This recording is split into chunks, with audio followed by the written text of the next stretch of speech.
ಶ್ರೀಧಾಮ ಮಾಣಿಲದಲ್ಲಿ ಪರಮಪೂಜ್ಯ ಶ್ರೀ ಶ್ರೀ ಶ್ರೀ ಮೋಹನದಾಸ ಸ್ವಾಮೀಜಿಯವರ ಮಾರ್ಗದರ್ಶನದಲ್ಲಿ ಕೈಗೊಳ್ಳುತ್ತಿರುವ 48 ದಿನಗಳ ವರಮಹಾಲಕ್ಷ್ಮಿ ವ್ರತದ ಪ್ರಯುಕ್ತ 4ನೇ ದಿನ ಪೂಜ್ಯ ಯತಿಗಳ ಅಮೃತ ಹಸ್ತದಿಂದ ಇದೀಗ ವರಮಹಾಲಕ್ಷ್ಮಿ ಪೂಜೆ ಸಂಪನ್ನಗೊಳ್ಳುತ್ತಾ ಇದೆ. ಈ ಸಂದರ್ಭದಲ್ಲಿ ನಾವೆಲ್ಲರೂ ಸೇರಿ ಮಾಡುತ್ತಿರುವ ಕುಂಕುಮಾರ್ಚನೆ ಸೇವೆ, ಈ ಸೇವೆಯನ್ನು ಆ ತಾಯಿ ಹೃದಯಪೂರ್ವಕವಾಗಿ ಸ್ವೀಕರಿಸಿಕೊಂಡು ಎಲ್ಲ ರೀತಿಯಲ್ಲಿಯೂ ಕೂಡ ನಮಗೂ ನಮ್ಮ ಸಂಸಾರಕ್ಕೂ ನಮ್ಮ ದೇಶಕ್ಕೂ ಮನುಕುಲಕ್ಕೂ ಉದ್ಧಾರದ ಅನುಗ್ರಹವನ್ನು ಮಾಡಬೇಕು ಅಂತ ಹೇಳಿ ಭಕ್ತಿಯಿಂದ ಪ್ರಾರ್ಥಿಸಿ ನಾವು ಶುರು ಮಾಡ್ತಾ ಇದ್ದೇವೆ.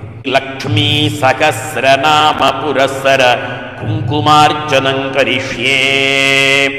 ಓಂ ನಿತ್ಯಗತಾಯೈ ನಮಃ, ಅನಂತನಿತ್ಯಾಯೈ ನಮಃ, ನಂದಿನ್ಯೈ ನಮಃ, ಜನರಂಜನ್ಯೈ ನಮಃ, ನಿತ್ಯಪ್ರಕಾಶಿನ್ಯೈ ನಮಃ, ಸ್ವಪ್ರಕಾಶಸ್ವರೂಪಿಣ್ಯೈ ನಮಃ, ಮಹಾಲಕ್ಷ್ಮೀ ನಮಃ, ಮಹಾಕಾಲ್ಯೈ ನಮಃ, ಮಹಾಕನ್ಯಾಯೈ ನಮಃ, ಸರಸ್ವತ್ಯೈ ನಮಃ, ಭೋಗವೈಭವ ಸಂಧಾತ್ರೀ ನಮಃ, ಭಕ್ತಾನುಗ್ರಹಕಾರಿಣ್ಯೈ ನಮಃ, ಈಶಾವಾಸ್ಯಾಯೈ ನಮಃ, ಮಹಾಮಾಯಾಯೈ ನಮಃ, ಮಹಾದೇವ್ಯೈ ನಮಃ, ಮಹೇಶ್ವರ್ಯೈ ನಮಃ, ಗೃಹಲೇಖಾಯೈ ನಮಃ, ಪರಮಾಯೈ ಶಕ್ತಿ ನಮಃ, ಮಾತೃಕಾ ಬೀಜರೂಪಿಣ್ಯೈ ನಮಃ, ನಿತ್ಯಾನಂದಾಯೈ ನಮಃ, ನಿತ್ಯಬೋಧಾಯೈ ನಮಃ, ನಂದಿನ್ಯೈ ನಮಃ, ಜನಮೋದಿನ್ಯೈ ನಮಃ, ಸತ್ಯಪ್ರತ್ಯಗಿನ್ಯೈ ನಮಃ, ಸ್ವಪ್ರಕಾಶಾತ್ಮಸ್ವರೂಪಿಣ್ಯೈ ನಮಃ.